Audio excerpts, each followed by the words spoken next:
Well, looks like the act is still going. Kinda surprising.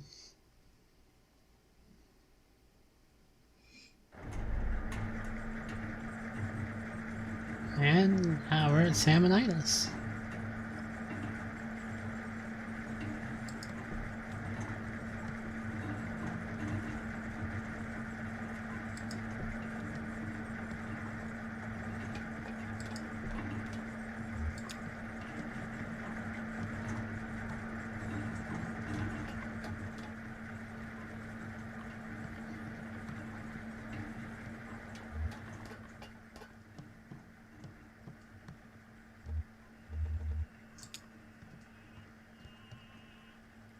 Just in time.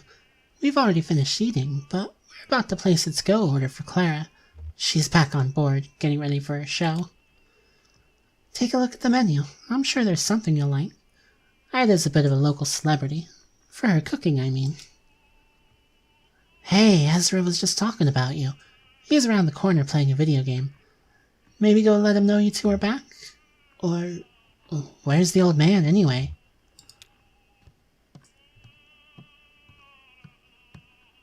Oof, Shannon is not happy.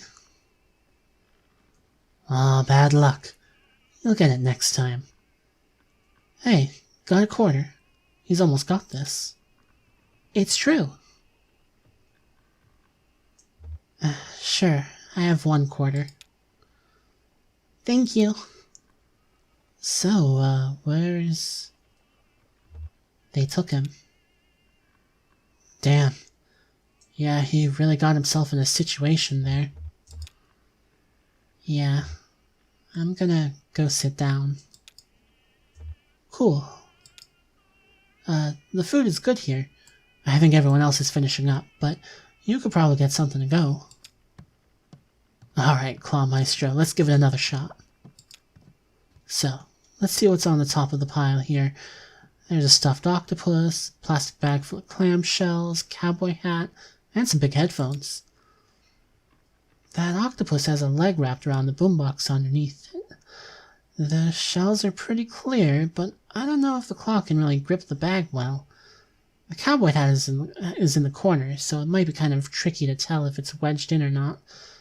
Those headphones might be a good bet, but I can't see the cord. Could be wrapped around something. What are you going to try for?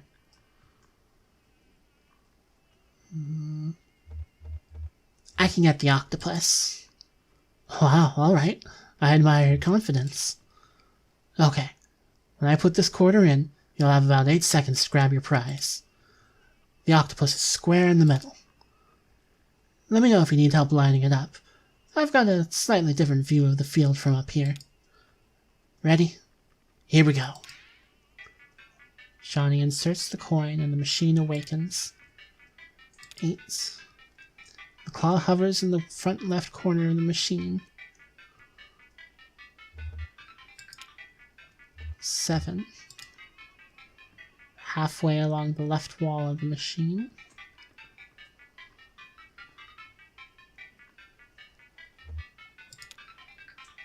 6. Hovers in the center.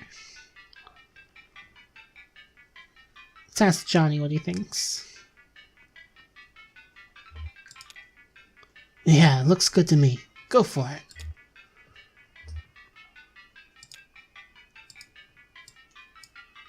Alright. Boop. The claw drops and grabs the octopus. But the octopus is attached too securely to the plastic boombox beneath it. It slips from the claw's grasp. Ah, no good. I had a feeling that octopus was a little too comfortable in there. Hey, listen. Sounds like that old man you were following around, I guess he had to leave. Is he okay? Yeah, he's okay. I mean, I'm sure he could be better, but I don't think we need to worry about him. Anyway, I don't know what kind of plans you have now, but if you need help figuring out your next move, you can always talk to me and Miss Junebug. I just wanted to make sure you knew that.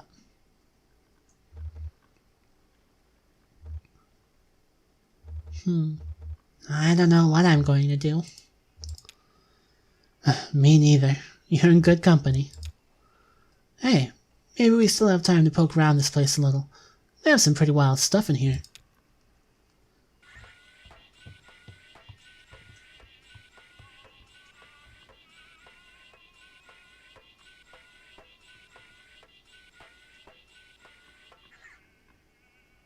Hey, did you see this? They keep a table full of fake food over here. I've never known why.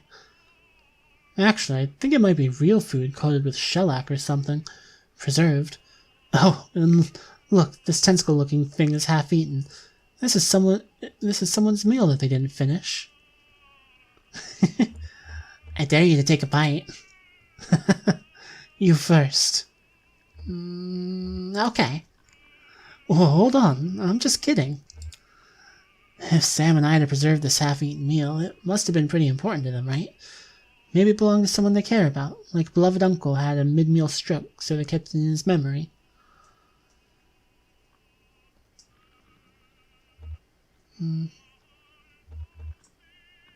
Yeah, like these sunflower seeds my folks left behind. Oh, well, I'm sure your folks are fine, though. Are you worried about them?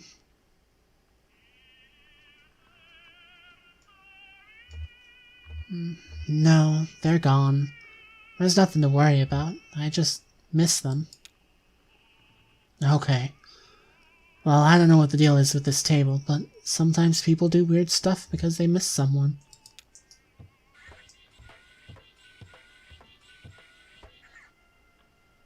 Weird. Somehow I thought it was his truck, and delivery and all. Yeah, it was. That's what he's saying.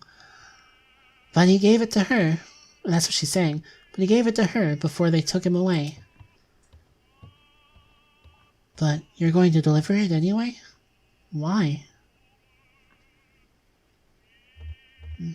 He's my friend. He needs my help to finish his job. That's right. He's our friend too. Johnny and I will help you unload when we get there.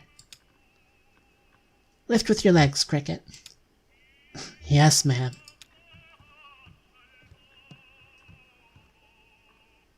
So, how was everything? How was the sweet cave snail? Devastating. You're a killer, Ida. Well, I can't take all the credit. Sam came across a whole cave snail colony down there about a year back, and we've been leaving rock candy for them to gorge on since. We just started harvesting earlier this month. Yes, it's all about patience down here. Everything grows more slowly in the dark. There's a fish in Lake Lethe that lives to 200 years, and its flavor profile only develops at about 75. I've got a pot of bones in there that's been stewing up for at least a week. I don't even remember why I put them on. Come to think of it, I don't even remember what kind of bones they are. Oh, we need one for the road. Clara said she wanted, something primordial, she said. What does that mean? Kate reviews the menu. I think she meant something from very deep in the lake. Ah, could be. She hands Shannon the menu. Here, you pick. I'm no good at this. What do we got? I think she'd like...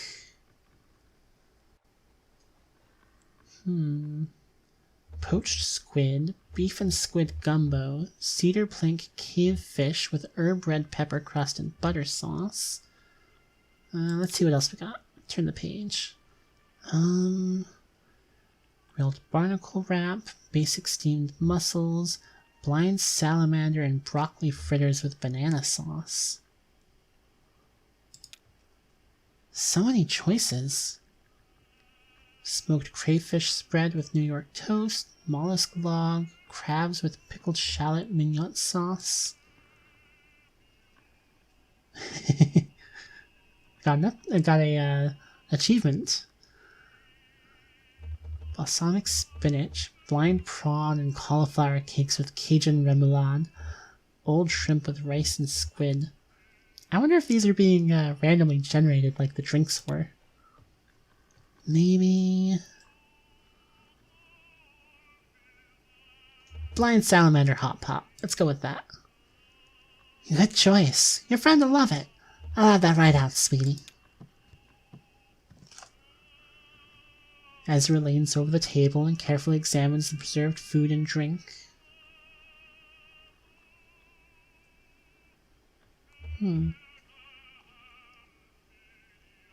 He gently compresses a pea-sized eyeball on the plate. The eye is hard, like glass. Oh, you like candied fish eye? Most kids are repulsed just looking at them, which is a shame, because they're really delicious. I have a bowl of them in the kitchen. I'll bring some out. Sorry I startled you, sweetie.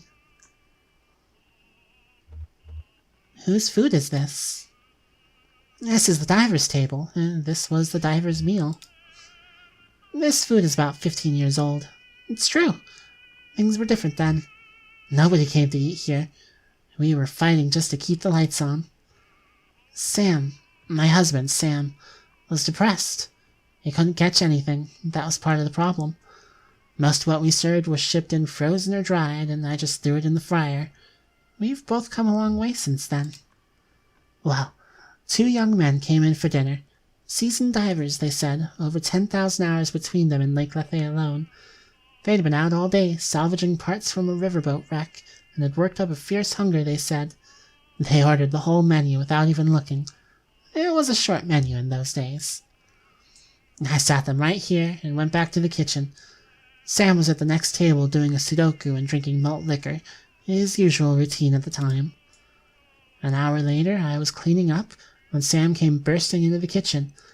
Ida, he said, kind of frantic, these divers are still hungry. Bring them another course. And I said, they already ordered the whole menu. Sam said, make something new. Keep making up dishes, whatever. Just keep bringing out food. So I did until the small hours of the morning. I made up so many new dishes that night, and I could write a book. And it was good. Inspired. But I was working so hot and fast at the burning edge of inspiration, I didn't think to write any of it down. And I was so wrecked with exhaustion the next day, I knew I couldn't remember what all I'd done in the kitchen. Sam thought we could take a photograph of the leftovers, but we couldn't get the lighting right. So we just shellacked the whole table. Now when I need inspiration for the menu, I come and look here and think about all those ingenious dishes I threw together for those divers. Of course, they didn't pay their full bill. I heard one of them complaining to the other, let's just pay half and let them charge the other half to whatever demon in the kitchen kept making up food faster than we can ask for it. But it all worked out. Things have really turned around since then. This place is actually pretty popular now. The success in our expanded menu inspired Sam, too. He started bringing back the most magnificent ingredients from his nightly dives. I'd better get to work. Stay right here, sweetie, and I'll bring you a treat on my way back out.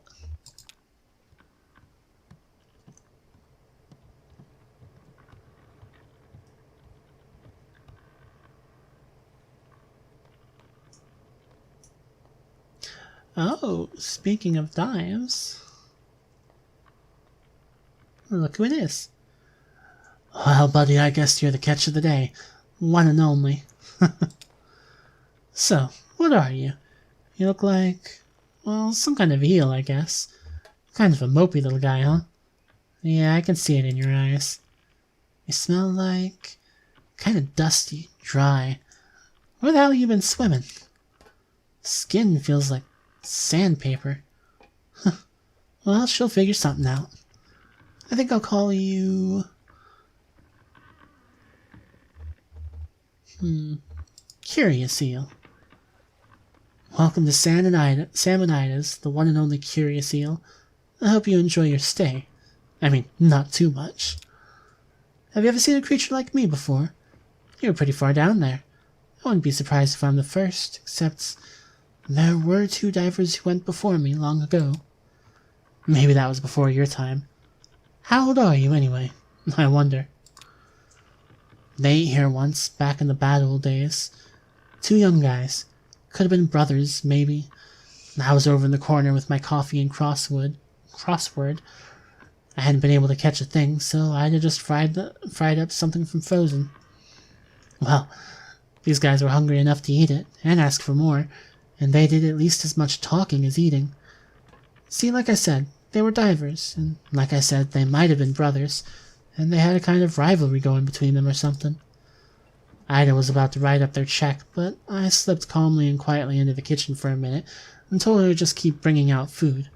I figured they wouldn't notice, caught up in their boasting as they were, and I wanted to listen. They went back and forth for hours about all the deep and dangerous dives they'd been on, new tunnels they'd discovered, all the weird creatures they'd encountered at the weirdest depths of Lake Lethe. It was like a dance. No, like a boxing match. Each story went deeper than the last. And I listened to every word of it, memorized every description of every tunnel and diving route they'd discovered. And that's my map now, you see? For 15 years I've been using routes those two young divers discussed right there at that table. Yeah, I could write a guidebook to the depths of this lake, but I don't dare. Someone would steal my good diving spots, and then where would we be? See, people come here from all over just to try our daily catch, because they know it's unique. Ain't you proud? Since I can't write any of it down, I just preserved that table where they had their meal, so I can look at it to jog my memory. Like, they were eating pickled crab and they talked about that shipwreck full of salamanders. Pretty clever, huh? It's my own secret code. Well, I'll be straight with you, Curious Eel. There's one feature of this arrangement that I find unsettling. In fact, I lose a decent amount of sleep over it. I told you those boys were competing, right? One-upping each other, I mean. Each getting wilder and more adventurous as they traded tales. Well, I navigate mostly in the dark down there, just going by touch and a kind of mental picture I can construct from their detailed boasts. And every time I explore a new diving spot from those recollections, I have to weigh it all against the risk that I'm headed right into a dangerous falsehood. One of those men could have felt for a moment like he was losing some ground in their little duel, so he could have slipped a fake one in there. Maybe told a fib about some dive he went on and found a colony of blind shrimp living in a discarded refrigerator. And when I get down there, my diving bell cracks open on a sharp rock where he said that fridge would be, and that's the end of Sam of Salmonidas. To be honest, that possibility puts the fear of death in me every time I touch water.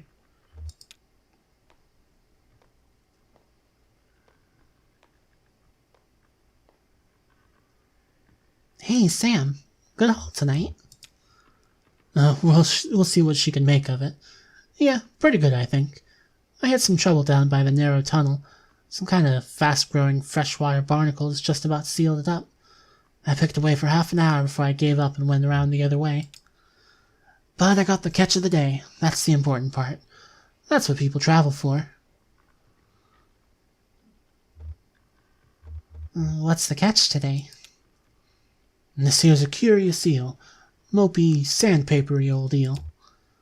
I don't know how she'll fix him, but that sandpapery quality ought to do something for, what do they call it?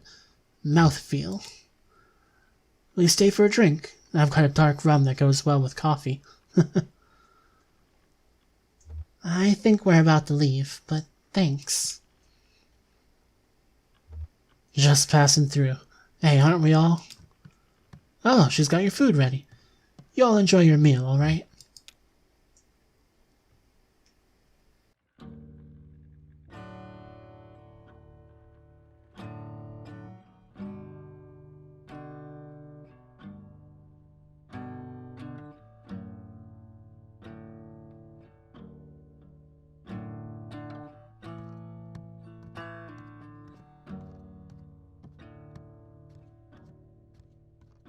This world is not my home. I'm just passing through. My treasures and my hopes are placed beyond the blue. Many friends and kin have gone on before, and I can't feel at home in this world anymore.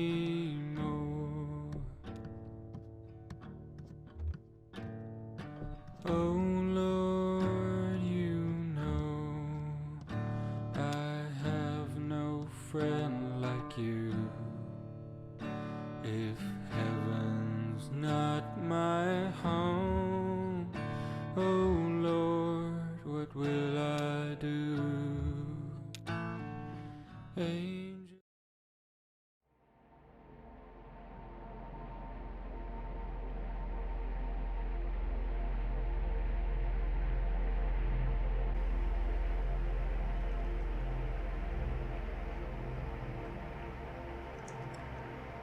See that?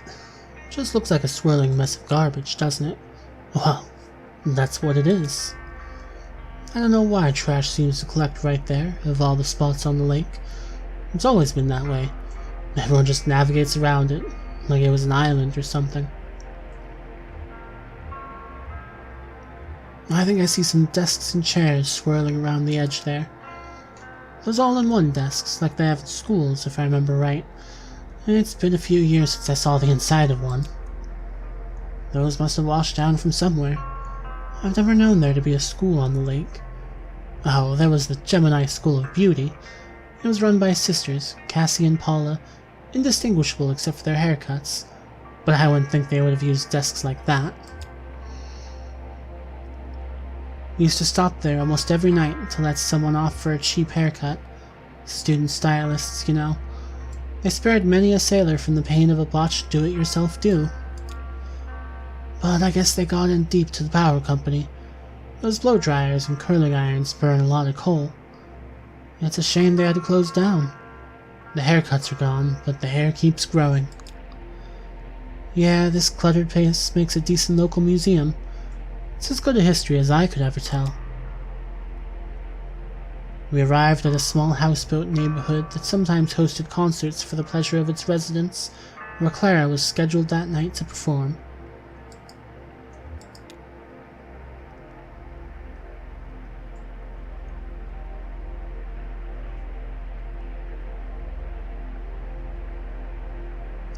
Junebug and Johnny watched the show from the dockyard with the others.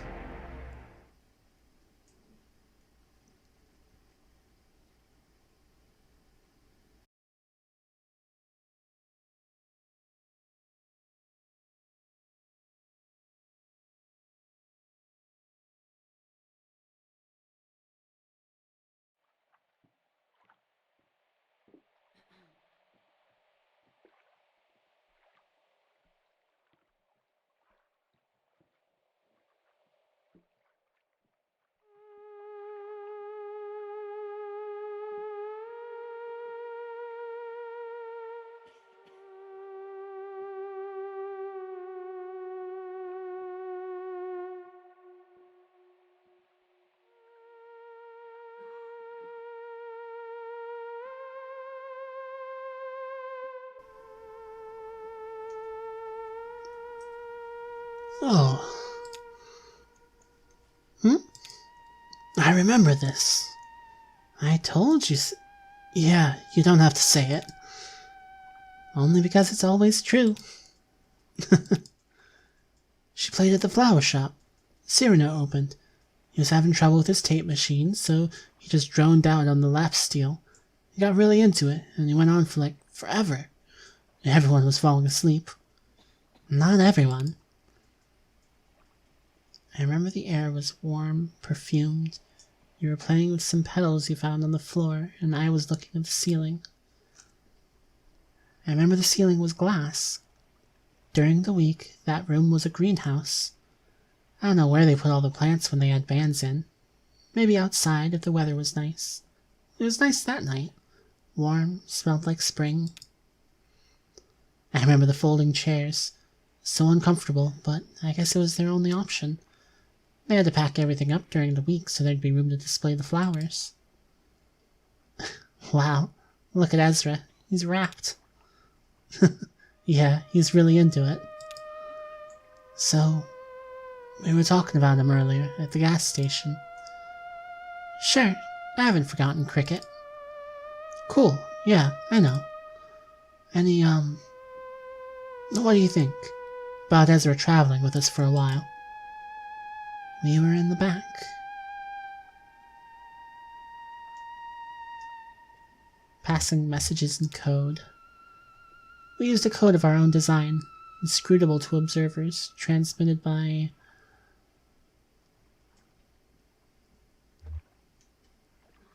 subsonic whistles.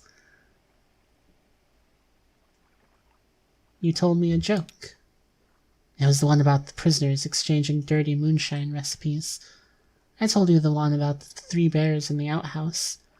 Then you told me the one about the dentist with the rude prosthetic. We had to leave the room. If I sound hesitant or something, it's just... When I met you, when we met, we were nothing. Just these little gray shadows. And we grew and filled in and... But we did all that together. Ezra, sure he's just a kid, but he's already a person. What would that do to our system, our chemistry? We took a wrong turn in the hallway and ended up in the basement. I remember the air was cool and damp, like a cave. I remember the lingering perfume of the greenhouse giving way to an earthy plant smell, like we were digging down into the roots. A grimy door in the corner caught my eye. I remember the door was stuck. There was a large gap underneath it.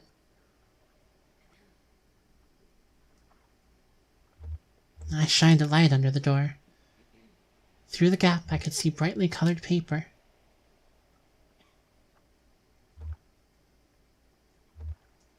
You forced the door.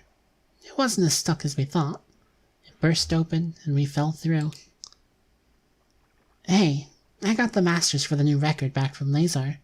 They're okay, but What? You listened to them without me?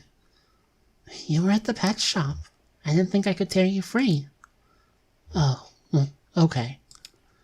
Anyway, there are a few spots where the string's distorted a little, and the whole thing has way too much reverb, but overall it sounds pretty good. The new drum machine fits right into the mix. Nice. The only question is how to do it live. I can't control the drum machine and sing and dance at the same time, and you've got your hands full of guitar.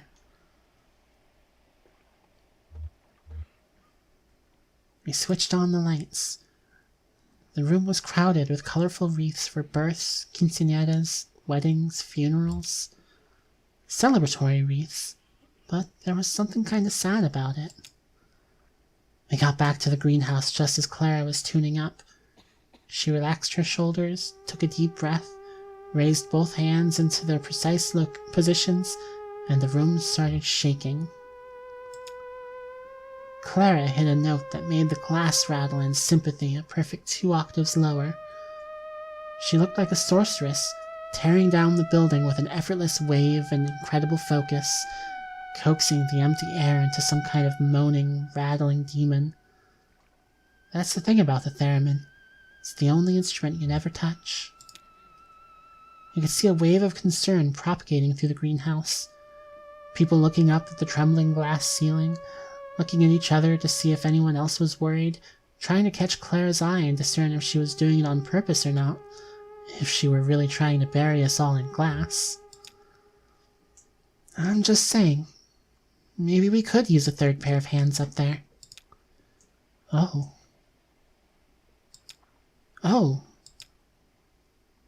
Think you could teach that kid to play a drum machine? Ma'am, I could teach a dog to play a drum machine. Well, that'll be our backup plan. It was a tense 5 minutes. We, the audience, alternated between fearing for our lives and lamenting hers that could have given her the kind of emotional experience to play this devastating song. Then slowly, gently, Clara's hands came to rest. The theremin went quiet, the glass stopped rattling, and the room relaxed, unharmed.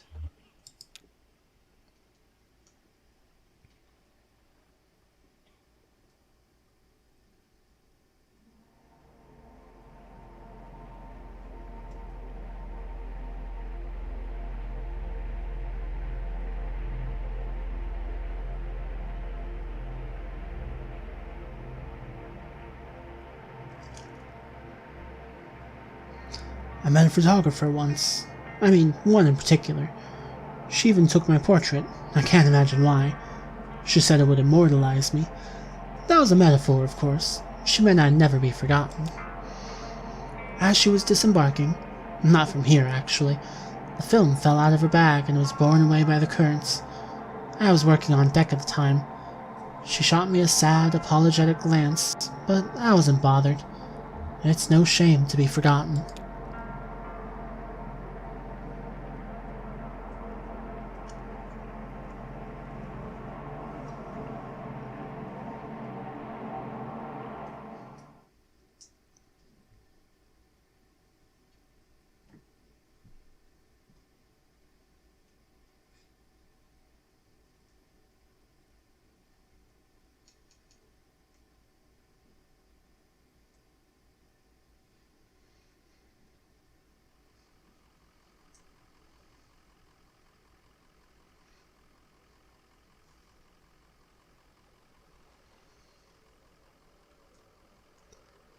What's this place like?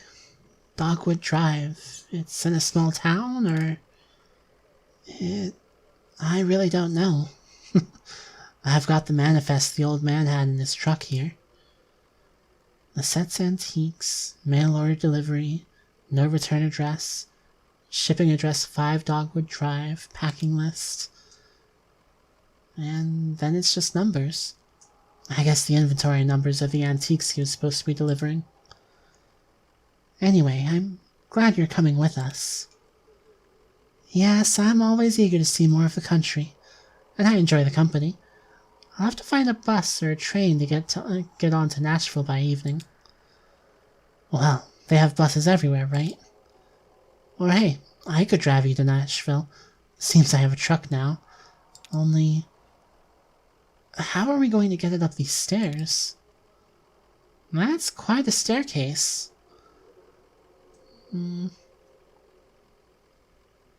Is there another route? A tunnel or something? No way out but up. I guess we could wait for the mammoth to come back around and take us a little further down, but that won't be until late afternoon. Looks like we're making the rest of this trip on foot. I don't even know what's in there. What if it's too much to carry? Nah, we've been loading and unloading gear since the stars were young. We're our own roadies, right? We've got expertise. Alright, Cricket, let's get this delivery packed and tied into bundles. We're hiking it upstairs. What's in there? Antiques, I guess. Antiques. Yeah, antiques are... it's like junk, but people will pay for it. Oh. Sorry, I guess you'll be taking the bus after all. It's okay. It'll be an adventure. Shannon sighs and stretches. Tired? Don't worry, lady. We're almost there.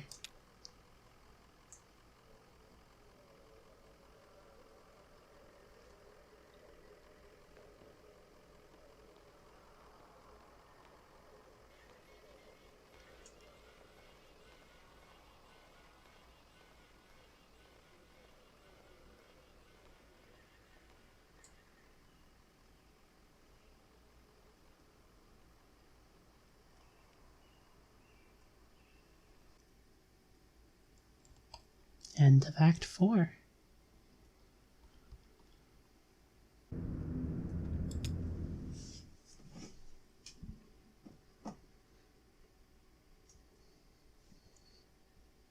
Un pueblo de nada.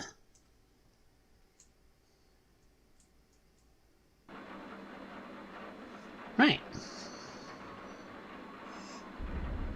The final intermission. What do we got for this one?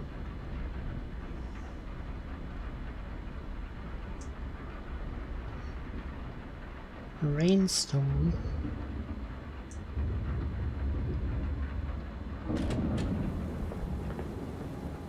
Huh.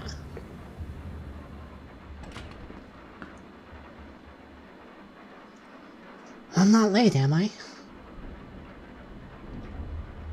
This must be our guest. Oh, hi.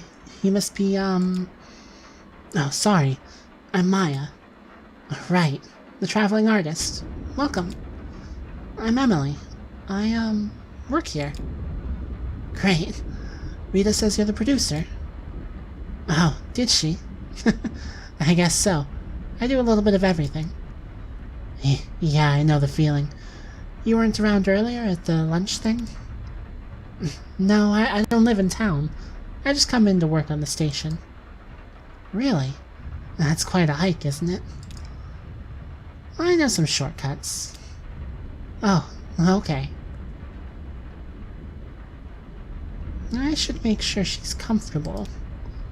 So, do you... No, I'm fine, thanks. I'll just find somewhere to perch until you folks are ready. I've got a lot to digest. Mentally, I mean. Well, and it was a big lunch. But I spent most of the afternoon examining the mounds. Oh, the burial mounds. Yeah, that's why I came down here. See them up close and make some sketches. They're amazing, right? They make me uncomfortable, to be honest. Seems kinda weird to build a town in a graveyard. Sure, every town has a graveyard, but usually the town comes first. Okay, I'll check if Rita's ready. You can just hang out back here somewhere. We'll let you know when it's time to come on set. Great. Thanks for having me. You too.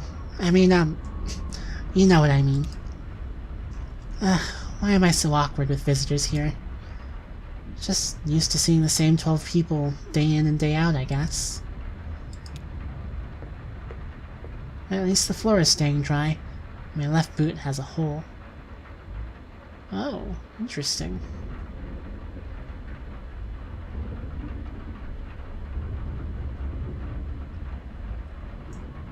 Looks like the ceiling's holding up okay, just the usual leaks. Looks like I just made it before the sky broke open.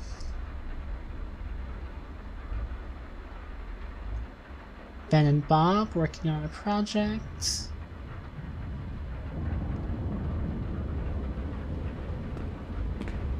Miss you, Cross-Eye.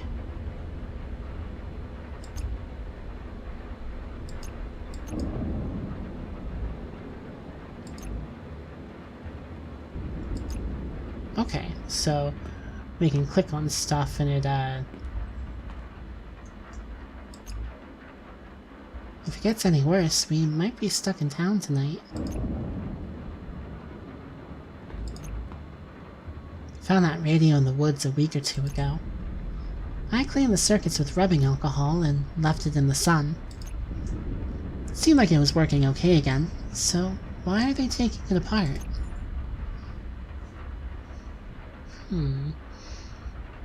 I hope the neighbors are okay.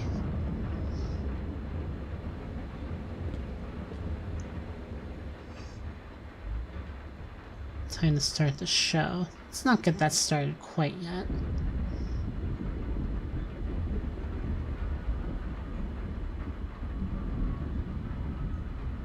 Oh, James left a patch wired up on the image processor.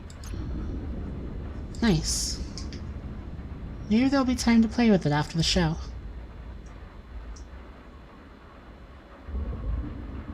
Slow-mo Crow, keeping an eye on the control board. Keep up the good work, Mo.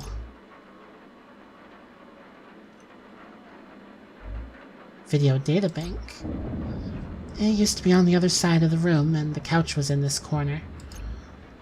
We moved it here, where the ceiling is least leaky. It's further from the windows, too, so sunlight hasn't bleached the labels. So much of archiving is just playing hide-and-seek with weather.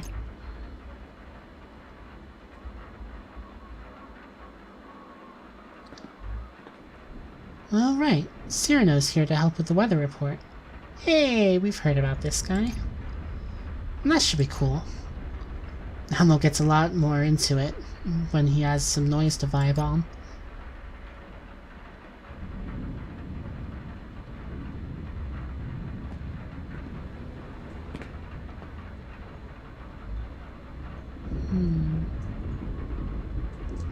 I hope the sign isn't getting wet. Sherry just repainted it. Well, time to start the show then, I guess. Okay, ready when you are. How does it look outside? Gross. Yeah, well, I'm not surprised. Saturn is in retrograde. What does that even mean? Yep. Think it'll let up. I guess we'll see what Elmo says. My poor tomatoes. Okay, in 3, 2... Hi, it's Rita. This is your evening broadcast, 8192. Wow, it's really raining out there. Damn, I can hear it from here. We have a few leaks, but put some pots and bowls underneath them. Thanks, Ron, for lending us your extra pots and bowls. I hope you had a good day, despite the weather. Although it was really nice earlier, right? I had a good day today. met a new friend. She's gonna join us in about a minute or so. Maybe you saw her earlier around lunch. Or if you didn't meet her, then you'll meet her in a minute. Or if you met her already, but you still want to hang out, I'm sure there's plenty that we can talk about. Wow. So this is 8192. Is that right, Emily? What is she talking about? That's a lot of broadcasts.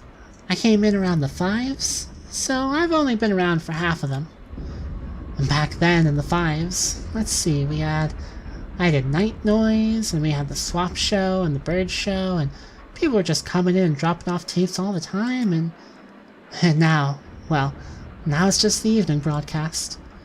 But it's not like, I'm not saying we're in decline or anything like that. I love the evening broadcast. I think it was the first show we had on here. It was the first show not produced by the power company. It was the first community show, yeah.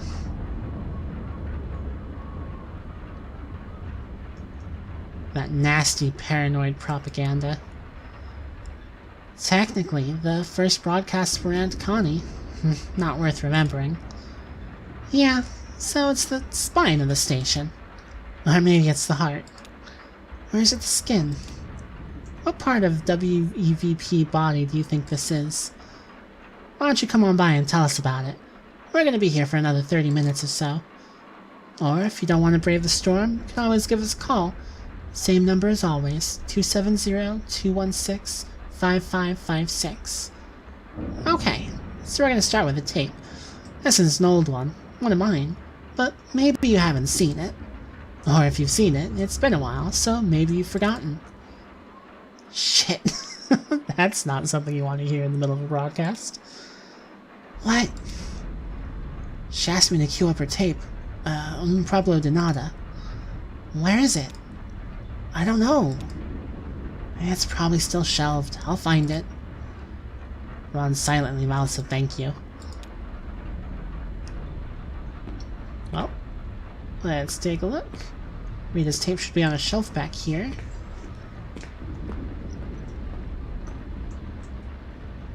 Emily scans the shelf of videotapes. I had these alphabetical. Can't keep anything here organized for long. We should put this all in chronological order. Although I guess it's hard to remember sometimes the order of things, and some of these tapes were made at the same time, or we started one video and then started another in the middle, and then came back later and... time is out of joint. It's like sweeping on a beach. Oh, wait a minute. Ron said he'd start filing the old stuff by language. Something fell behind the shelf. Ralph borrowed it. Let's go with the fell behind the shelf. Emily pulls a grimy tape case from behind the shelf. Gross, it's damp. She opens it, and it's empty.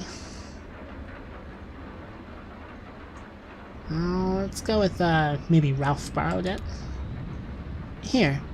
Aunt Connie reframed, Bear Waste Studies, Death of an Airfield, and Pueblo de Nada. Aha! What would you all do without me? I'll cue up Rita's tape now. Here you go, Mo. Hold off on playing this until Rita's done setting it up. Thanks, babe. I like that one of the employees is just... oh, one of the volunteers, I guess, is just a crow. Alright, ready when you are, Rita. Some people that lived here a long time ago, before the company town, before the airstrip, like over 100 years ago. Okay, so I hope you enjoy it. Ready, Emily?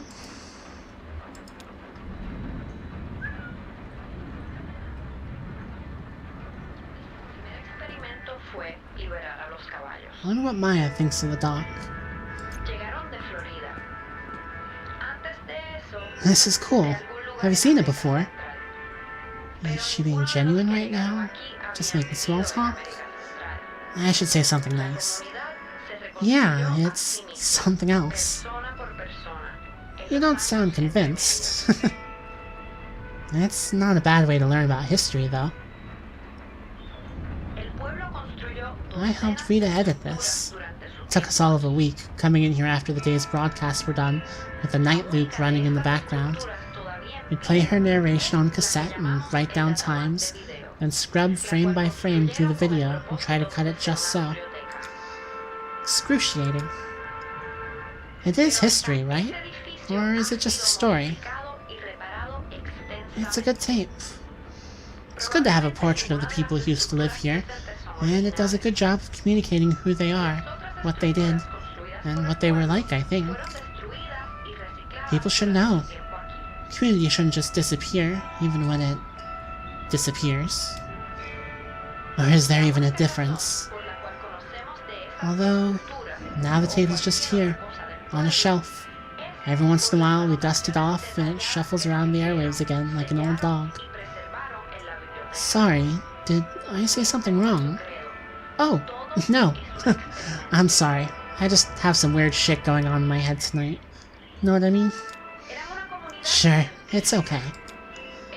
Sorry I spaced out. Don't worry about it. You should... Oh, should I go sit? Yeah, it's almost over.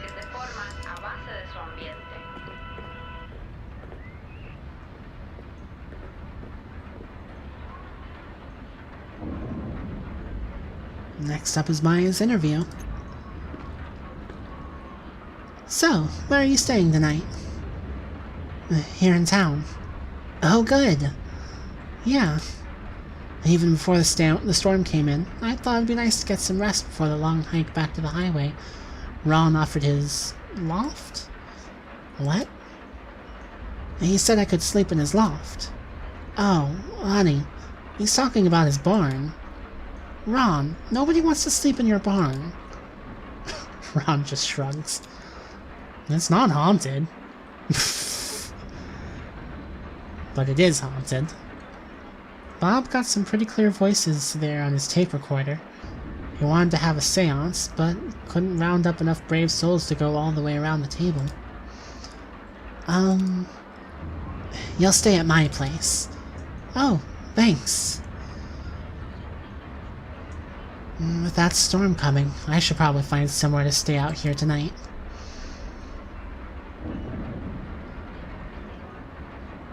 Maybe I'll just sleep here in the studio. Do you need anything? Actually, do you have an extra toothbrush?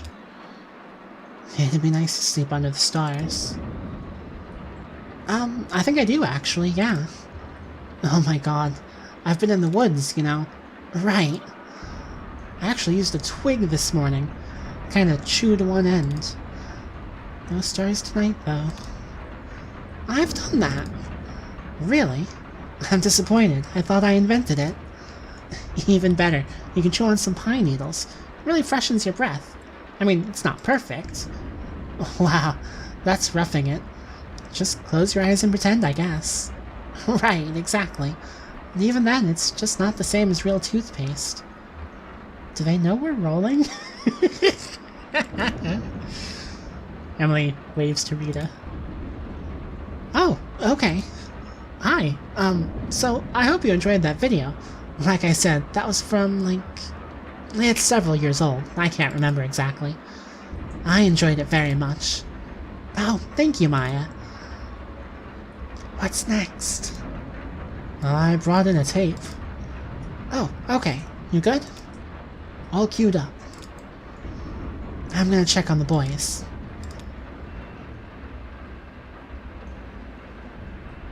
What the hell are they doing? Ben and Bob are seated on the couch, poking at the electronic innards of a radio. So then it won't mute while it scans between stations. Okay, because that's where they live, right? No, you just want that constant static noise. Right, the noise, that's where they live. They don't live anywhere, dude. They're ghosts. Okay. Why does it matter where you turn the radio? It's like soil in your garden. Need rich soil, right? Mashed up, rotted leaves and stuff, like compost. Oh hey, How's the show? What the hell are they doing? What are you doing to that poor radio? Oh, working on a new ghost box. This guy Frank wrote about it in his newsletter. The Paranormal Periodical. No, that's Sylvia's. Frank's is the Ghost Gazette. The radio crackles as it scans rapidly across the spectrum. Snippets of voices mixed with colored noise and unfamiliar interference patterns. Did you hear that? That was definitely a voice from beyond the grave. Sounded like, I clearly heard dogwood in there. Oh, dogwood, huh? Yeah, kinda. Sounded more like frogwood to me. What the hell is frogwood? Man, I don't tell the ghosts what to say. Oh, did you hear that, Emily?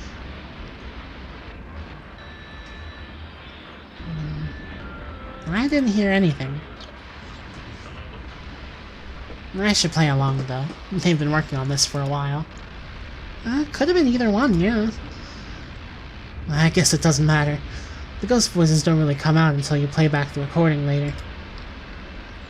They only exist in recordings, like a copy without an original. A mirror reflecting something that isn't in the room. Eerie. Like the mounds. The burial mounds here in town.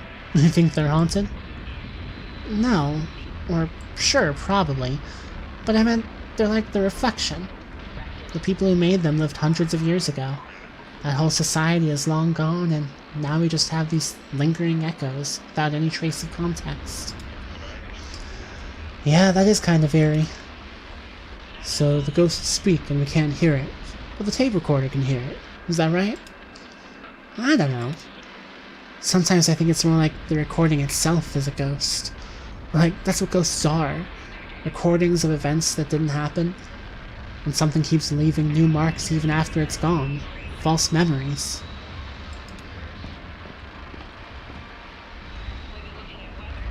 The town looks really empty in the rain. I wonder if that's true in cities too, if rain makes it all look empty. I'm trying to remember. What's a big city I've been in when it rained?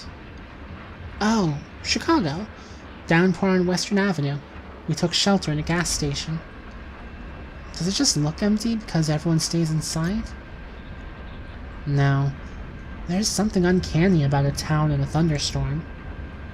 It's like a reanimated corpse. Ugh, more leaks. This is not sustainable. The bowls on the floor are getting full pretty quickly. I hope somebody's planning to empty these. Somebody else.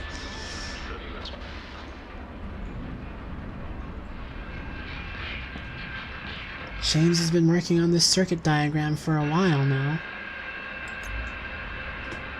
The diagram has been set up on the chalkboard for at least a couple of months. It's a schematic for some essential component in the image processor. Nobody understands it but James. That's the point. He's trying to clean it up and simplify it a bit. He'll publish the simplified diagram and everyone can build an image processor. Meanwhile, it's like hieroglyphics in here. The schematic seems to get more eerie the longer James is away. He understands it, which keeps it tethered in the realm of the human. Otherwise, it might as well be lichen.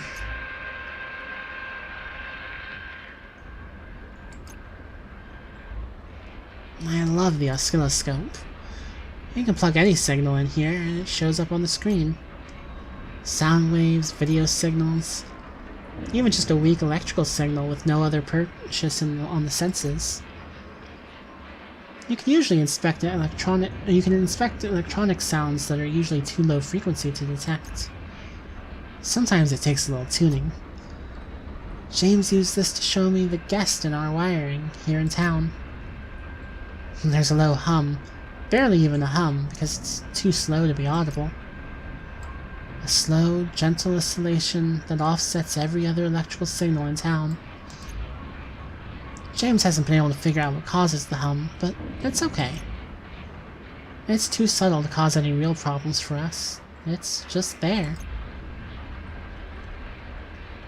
Interesting. It's Ron's big moment. So, okay, Ron, anything that you want to tell us about that tape? Everything on that tape was wild. Really? Everything? Wild stuff indeed. Even the horses? Everything on that tape was wild.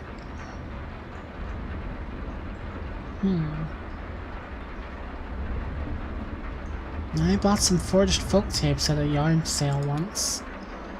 The lady said they were live tapes of Gene Ritchie playing dulcimer at some local bar. They were pretty good too. A little noisy, with the rattling bottles and chatty drunks, but it gave the recordings a certain aura of authenticity. Were the horses wild? I thought those were the horses here. Oh, the neighbors. We call the horses here the neighbors. No, I didn't recognize that one. And then I noticed some of the background sounds repeating. Someone telling the same hushed story at the bar during every song. A door opening and closing in exactly the same way. The lady who sold me the tapes, she'd added the bar sounds artificially. I think she recorded the music herself, in her bedroom, and put Richie's name on it. I don't think there are any wild horses anymore. Really? How could that be? Oh, well, they've all been domesticated. Are the neighbors domesticated? We don't own them, no. They're, feral. The tapes live permanently in my truck. Over the years, they have become my favorite Ritchie recordings. Oh, right. In your documentary, you said that the people who used to live here had freed their horses. Exactly. But you can free your pet cat, but it won't turn back into a panther? Right. That's a kind of haunting. A kind of ghost, like Ben was saying. But everything's a ghost around here these days. It's a ghost town, with most people still living in it, against all reason. This evening's broadcast is a travesty, really. I'd never say that out loud. Everyone works so hard on it. What about the dogs? Yeah, Rum. Was the dog wild? Everything on that tape was wild.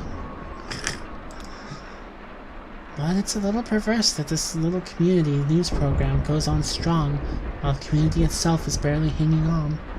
A leftover reflection. It didn't look wild to me. I guess it's a matter of perspective. I'm not sure I agree, but now it's time for the weather. Thanks again, Ron. We're hanging on long past our expiration date. Well, the weather should be pretty wild. I can hear it for myself right now. Yeah, getting pretty intense out there. Do you get storms like this a lot? More and more. Right, of course. And then, of course, there's the actual ghost. Alright, here's Elmo with the weather report, and lucky us, we also have Cyrano Cole, who stopped by to add some drama. Musically. I hear he's gonna be at the Rum Colony later tonight if you need a cocktail after the show. So, let's go live to Elmo for the weather report. Oh, is Elmo ready? I should make sure the camera's pointed in the right direction.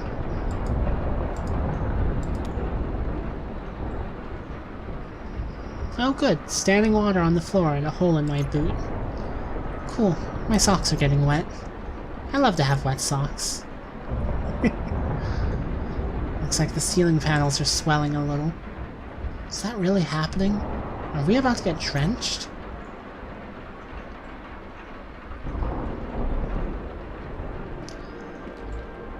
Elmo and Cyrano are killing this weather report. Hey. Hey. This is so trippy. How do you work out these ratios of oil, water, and dyes? It seems so precise, the way he drips them in one little half drop at a time. It must have been a lot of trial and error. Just staring at a circle of light on the wall. Drip, drip, drip. Roofs are leaking all over town. Where do you get your supplies, Elma? Ben has a guy and... Oh wait, you mean the projection stuff? I mail-ordered these candle dyes. This other stuff is just mineral oil. I can get it at the drugstore. Flash flooding imminent. The projector? Somebody just left it in here, man. Incredible. Actually, it was that girl who does the pirate video stuff. You know, jamming our signal. Weaver. Yeah, our resident ghost. Drowned quarter folks headed to the hangar. Ghost, huh? You really think she's dead? Does it matter? Of course it matters. Can't leave a ghost behind until you die, right? Well, that's one way to do it. Have you ever missed someone so bad you felt like they were haunting you? Or been in a relationship with someone where it feels like their ex-lover is always in the room? I see what you mean. Hey, you think she'll get us tonight? It's about time, right? He's right. We're about due. Plus, Saturn's in retrograde. So I hear. Not that she keeps a strict schedule, but it's never longer than a month or two between... Oh, what does Mimi call them? Well, I know they're bad for the general vibe around here, but can I be honest? Emily nods in mock gravity. I kinda like it when she busts in and takes over our signal. It's like a log falling on the road. Reminds you that this all used to be trees. Interventions. That's what Mimi calls it. How does she do it? Her performances are cool, though. I never saw her, perform, but I heard about it. Oh yeah, I saw her do it a few times. I was into it. For a while, we thought she had a tower somewhere, but she's even jamming the local cable transmissions. She did lectures, right? Yeah, you could say that. I thought of them as storytelling sessions. She talked for hours and shuffled through slide after slide of shapes, numbers, weird constellations. Who knows what any of it meant. Ralph and Sherry went and checked every cable in town for... oh, what would they call it? And this was her projector. Right. I don't know where she got it, though. Still works really well. I got a spare bulb at a resale shop, but I haven't had to use it yet. Taps, splices, injection sites, places where Weaver would be overriding our signal, and they didn't find anything. It's a mystery. That's why it bothers people so much. But to me, that just makes it more dignified, somehow. What happened to the rest of her stuff? Well, I bet her slides are still here in the studio, maybe with the posters. Sherry has all Weaver's old notebooks, I know that. She keeps them in her archive. You know, the big blue filing cabinet. With the daisies painted on. Yeah. Anyway, the really hard part to find is these two pieces of glass. They have to be paired very precisely. I had to get these from the clock store over in Glasgow. That's where they come from. Clock faces. Thanks for the tips, dude. Anytime, dude.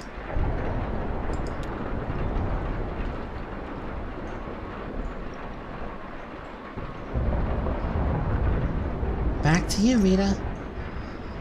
Thanks, Almo and Cyrano. So, next we have a selection from the video databank. You're gonna like this one, Maya. It's about caves. Ooh. Yeah, local caves. We play this one a lot. It's pretty cool. Telephone rings. Oh, but we have a phone call. Should we get it now, or should we wait? We'll get it now. Okay. Rita presses a button on the telephone next to her. Hello, WEVP.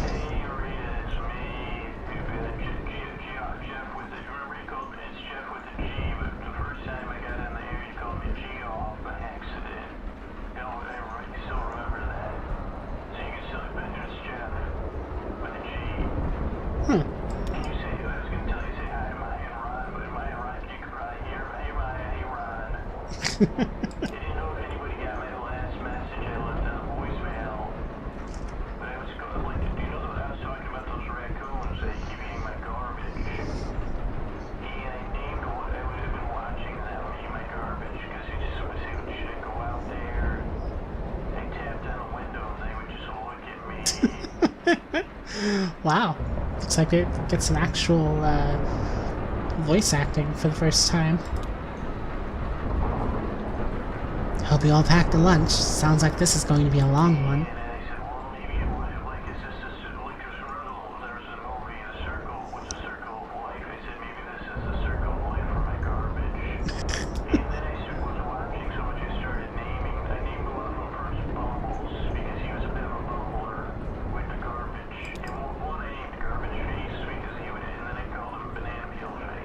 I should be okay if I wander around a bit.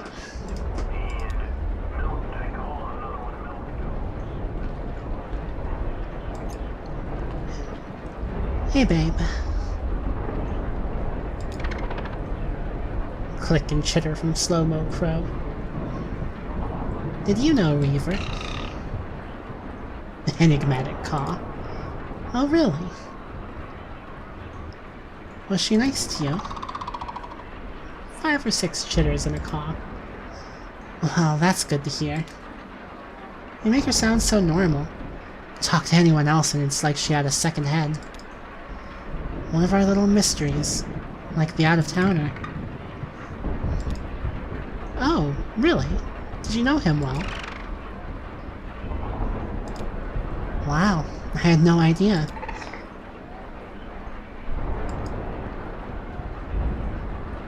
So, who do you think did it? Of course. I hadn't considered that possibility. What a waste. Sad. Well, have fun. I'm gonna see if Jeff is done.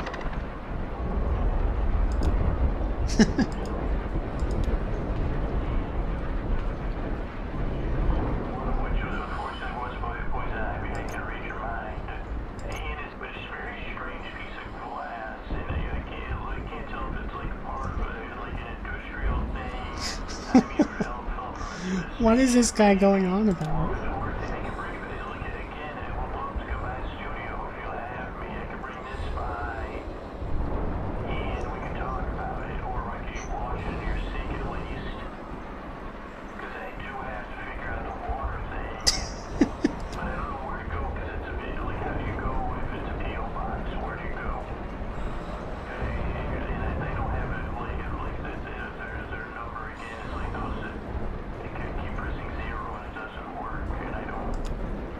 Oh shit, the line's dead.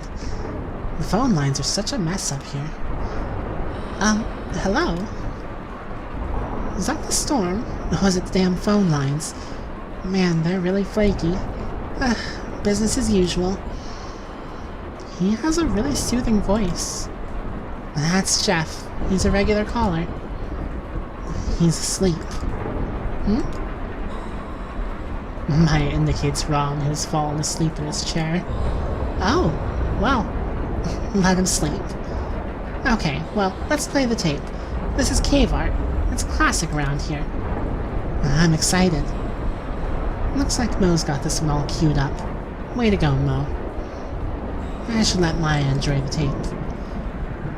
So, if Weaver is a ghost, by some agreed-upon definition and mechanics, that means WVP-TV is haunted. Should we be doing something about that?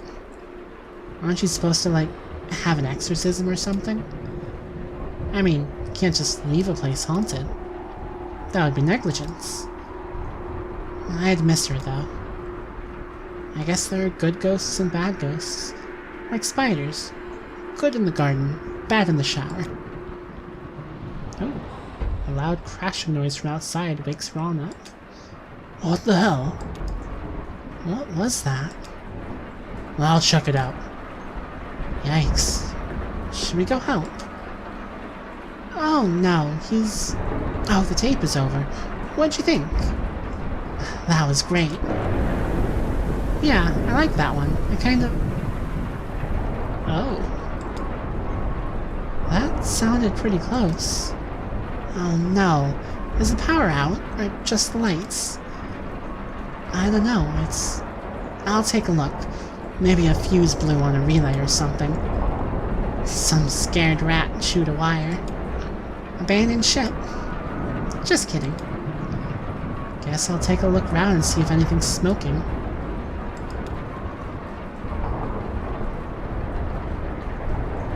Our little town must seem even more romantic now, huh? If it survives the night. Maybe we should call... Nah, the phones are definitely dead now. I guess it's up to me to figure out what's going on here. Is that a... No, of course not.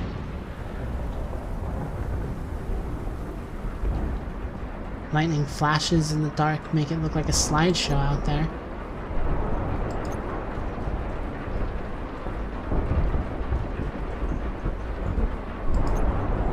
My summer vacation in the ghost town.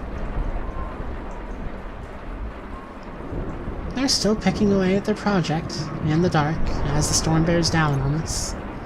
So what else is new?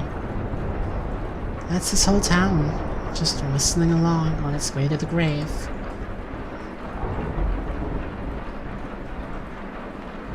Oh, poor thing, she's soaked. Are you having trouble with... Oh, I spoke too soon. I thought your power was out. Yeah, it just came back on. Weird. Good, though. You made it. In this storm.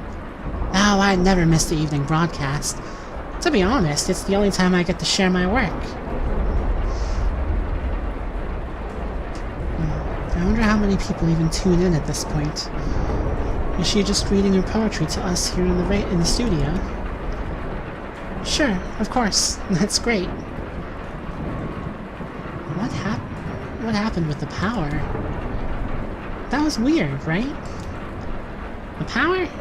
It seems like a normal kind of thing to happen in a storm. Yeah, you're right. I just have an eerie feeling tonight. Well, you know, Saturn's in retrograde, right? It sure is. They keep mentioning that. Well, ready to go? Ready. Some of the studio wiring is in puddles now. That's dangerous, right? Nobody else seems concerned about it.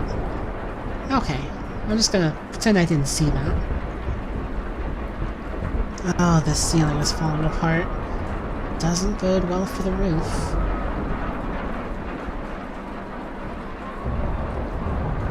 Yeah, they're really not holding back on the storm sound effects. Now we enter the cultural section of tonight's program. Did you fix it? It just came back on its own. It'll just take a second for the equipment to warm back up, and we'll be on the air again. Spooky. It's a disaster out there. The neighbor's barn is basically underwater. Wow, it's just completely... Yeah, completely flooded. Passed Ron on the way in. He's gonna take a look and see if there's anything he can do. Will they be okay? Ron knows what he's doing. He used to be a firefighter. It's a little bit different though, right? I guess. Nikki hands some wet paper towels to Rita. Oh, thanks. Nikki pulls a journal out of her jacket pocket. I brought my work. Oh, good. Nikki reads her poetry. It's a weekly feature of our broadcast. Oh, great. I look forward to hearing it. Yeah, I just hope we can keep it going. We lost power a little while before, right? Better get started then. To the out-of-towner. What eagle flew you to your final bed? It was not men who brought you there to sleep. The men who left you bloodied then and fled had chosen mud and muddied watered creek. Did wild turkeys gobble, dote and care, and wipe the moss beneath your eyelids clear? Did cardinals pull the twigs out from your hair, and wash your hands and feet and trim your beard? When wood ducks dressed you in your resting gown, and pigeons fashioned shoes from leaves and bark, who then sewed flowers into a burial crown? The one who made your headdress was a hawk. The men who broke your body, where were they? the vultures stayed home on your funeral day. Emily, look at the monitor! Dude, be quiet. We're live right now. No, we're not. Look.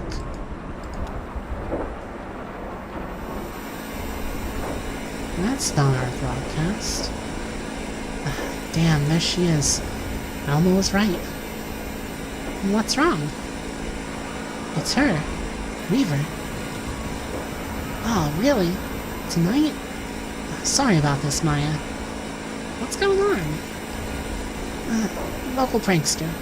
She jams our signal every once in a while, whenever the stars align. Prankster? Not the word I would use. Damn, so what do you do about it? Just wait until she's done. We've never been able to stop her from jamming us. We don't even know how she does it. We should be back on in a minute, though. Don't worry. Alright, Weaver. Long time no see. Oh.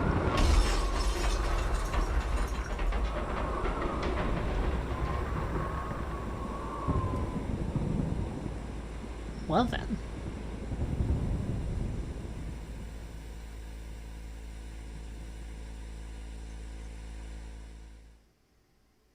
Did Weaver just destroy that entire place? Holy dang. Right. Well, I think that's more than enough for today's episode. Thanks so much for watching, everybody.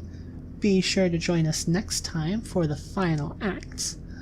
And if you enjoyed this episode, please like, subscribe, all that jazz.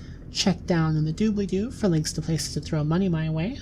Or, just places to hang out, chat with me on Twitter or Discord or whatever. And yeah, I'll see you all next time. Bye!